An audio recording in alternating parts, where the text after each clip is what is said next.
सदियों पहले एक वसी रेगिस्तान के किनारे एक मशहूर तिजारती काफिला जमा हुआ। ऊंटों पर रेशम, मसाले, कीमती पत्थर और पानी के मश्क लटक रहे थे। काफिले का सरबराह हकीम खान तजुर्बाकार और अक्लमंद आदमी था। उसे रेगिस्तान के रास्ते याद थे, लेकिन इस दफा सफर कुछ अलग महसूस हो रहा था। सुबह का सूरज नरम था जब काफिला रवाना हुआ। रेत पर ऊंटों के पांव की चाप सीधी लकीरों की तरह फैलती जा रही थी। ताजिरों में जोश था क्योंकि मंजिल पर एक अमीर शहर था जहां उन्हें अच्छा मुनाफा मिलता। मगर काफिले में एक नौजवान ज़यान बेचैन था। उसने सुना था कि इस रेगिस्तान में अजीब रोशनियां नजर आती हैं और लोग रास्ता भूल जाते हैं। उसने हकीम खान को बताया, लेकिन वो मुस्कुराकर बोला, रेगिस्तान उन्हीं को डराता है जो खुद से डरते हैं। दिन गुजरता गया। शाम तक हवा तेज होने लगी। दूर आफाक पर रेत का हल्का बादल उठता नजर आया। हकीम खान ने काफिला रुकवाया और कहा, सब करीब करीब चले। ये रेगिस्तान का मिजाज है, उसने कहा, कभी दोस्ती कभी इम्तिहान। सबने पानी बचाकर पीना शुरू किया। किसी को अंदाजा न था कि ये सफर उनकी जिंदगी बदल देगा। अगली सुबह अचानक आसमान पे जर्द सा साया छा गया। हवा चीखने लगी। हकीम खान जोर से चिल्लाया, सब लोग ऊंटों को बिठा दो। रेत का तूफान बिजली की तरह आया। आंखें खोलना मुश्किल हो गया। लोगों ने चेहरे कपड़ों से ढक लिए। रेत हर चीज पर बरस रही थी। ऊंट घबराकर आवाजें निकाल रहे थे। ज़यान ने एक बच्चे को संभाला जो डरा हुआ था। वो उसे ऊंट के पीछे बिठाकर खुद झुक गया। तूफान घंटों चलता रहा। जब हवा धीमी हुई तो मंजर बदल चुका था। काफिला टूट चुका था। कुछ ऊंट गायब थे। 2 ताजिर नजर न आए। निशानियों के लिए लगाए परचम रेत में दब चुके थे। हर तरफ एक जैसी रेत थी, ना कोई निशान ना रास्ता। हकीम खान ने गहरी सांस ली। हम रास्ता भटक गए हैं, उसने आहिस्ता कहा। लोगों के चेहरों पर खौफ था। पानी की मशकें भी कम हो चुकी थीं। ज़यान ने हिम्मत बंधाई, जब तक हम साथ हैं उम्मीद जिंदा है। मगर रेगिस्तान की खामोशी में एक अजीब सी गुनगुनाहट थी, जैसे वो अपना राज छिपा रहा हो। 2 दिन तक काफिला धीरे धीरे रेगिस्तान में बढ़ता रहा।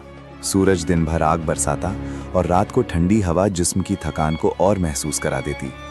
पानी सख्ती से माप कर दिया जाता था। हर शख्स को सिर्फ इतना मिलता कि जिंदगी का सिलसिला चल सके। ऊंटों की चाल भी सुस्त हो चुकी थी। ताजिरों के चेहरों पर फिक्र साफ नजर आती। कुछ लोग चुप हो गए थे, कुछ की उम्मीद कमजोर पड़ रही थी। रेगिस्तान हर सिमत एक जैसा लगता, ना कोई दरख्त, ना कोई साया, ना कोई निशान। तीसरे दिन सुबह जब काफिला एक नरमी वाली रेत के इलाके से गुजर रहा था, ज़यान की नजर अचानक किसी सख्त चीज पर पड़ी। उसने झुककर रेत हटाई तो एक पत्थर का कोना नजर आया। थोड़ी और रेत साफ की तो पत्थर पर पुरानी नक्काशी उभर आई। एक सूरज और उसके नीचे 3 सीधी लकीरें। ज़यान ने फौरन हकीम खान को बुलाया। हकीम खान ने निशान देखा तो उसकी आंखें चमक उठी। ये पुराना सफरी निशान है, उसने पुरुमीद लहजे में कहा। इसका मतलब होता है कि करीब कहीं पानी का जरिया मौजूद है। ये सुनते ही लोगों में नई जान आ गई। थके हुए कदम तेज हो गए। निशान की सिमत चलने पर उन्हें पत्थरों का छोटा सा दायरा मिला। बीच की जमीन कुछ गीली सी थी।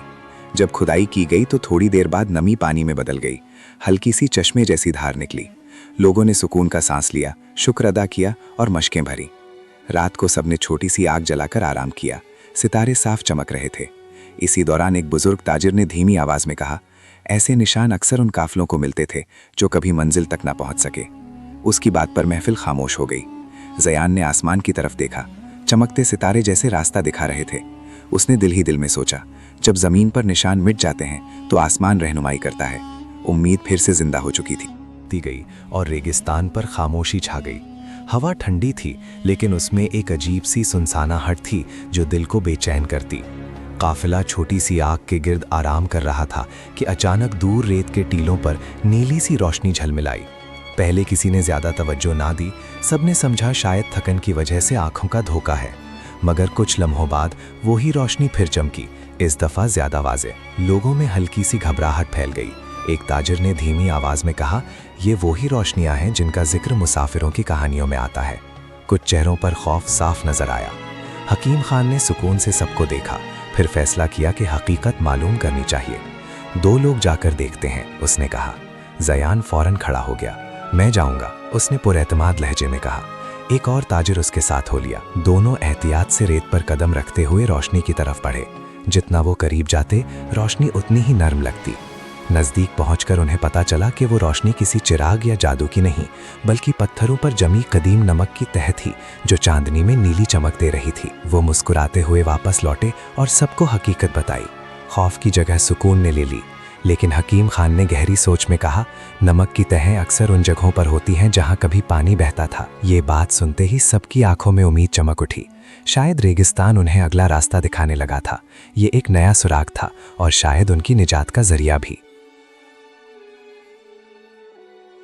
अगले दिन सुबह जब सूरज निकला तो उसकी तपिश पहले से ज्यादा सख्त महसूस हो रही थी। काफले की मशकें लगभग खाली हो चुकी थीं। पानी अब कीमती खजाने जैसा हो गया था। हर बूंद सोच समझ कर दी जाती। लोगों के होंठ सूख रहे थे, चेहरे थकान से बोझल थे। ऊंट भी धीमी चाल चल रहे थे, जैसे उनकी ताकत भी जवाब दे रही हो। हकीम खान, जो हमेशा मजबूत और पुरएतमाद नजर आता था, आज कुछ कमजोर लग रहा था, मगर फिर भी वो सबको हिम्मत देने की कोशिश करता। इस मुश्किल घड़ी में जायान ने हौसला ना छोड़ा। रात को उसने आसमान के सितारों को गौर से देखा था और पुराने मुसाफिरों से सुनी बातें याद की थी। उसने नमक के निशानों और सितारों की सिमत को मिलाकर अंदाजा लगाया कि पानी किस तरफ हो सकता है। सुबह उसने अपनी राय हकीम खान को बताई। कुछ लोगों को शुभा हुआ, मगर उम्मीद के सिवा उनके पास कुछ न था। आखिर काफला जायान की बताई हुई सिमत चल पड़ा। दोपहर तक गर्मी अपने उरूज पर थी। अचानक आगे चलने वाले एक ताजिर ने दूर इशारा किया। रेत के दरमियान कुछ ऊंचा सा नजर आ रहा था। सबने आंखें सेक कर देखा। खजूर के दरख्त। पहले सबको लगा कि ये रेगिस्तान का धोखा है, जैसा अक्सर होता है, मगर जैसे जैसे काफला करीब गया, हरा रंग वाज़े होता गया। वो वाकई एक छोटा सा ओएसिस था। खजूर के दरख्तों के दरमियान पानी का चश्मा चमक रहा था। लोगों ने जल्दी से मशकें भरी, ठंडा पानी पिया। ऊंटों को भी आराम मिला। कुछ लोगों की आंखों में खुशी के आंसू आ गए। उस लम्हे सबको एहसास हुआ कि उम्मीद, हिम्मत और रहनुमाई मिलकर सबसे सख्त रेगिस्तान को भी हरा सकती है। काफला बच गया था और उनके दिलों में शुक्र और यकीन और मजबूत हो गया था। कुछ दिन आराम के बाद काफले ने नया रास्ता इख्तियार किया, जो महफूज था। आखिर वो शहर पहुंच गए। उनकी तिजारत हुई, मगर सबसे कीमती चीज तजुर्बा था। हकीम खान ने सबके सामने कहा, इस सफर का असली रहनुमा जयान था। जयान ने मुस्कुराकर जवाब दिया, रहनुमा उम्मीद थी। सालों बाद भी लोग गुमशुदा काफले की कहानी सुनाते। वो कहते कि रेगिस्तान सिर्फ उन्हें रास्ता देता है जो सब्र, हिम्मत और यकीन रखते हैं।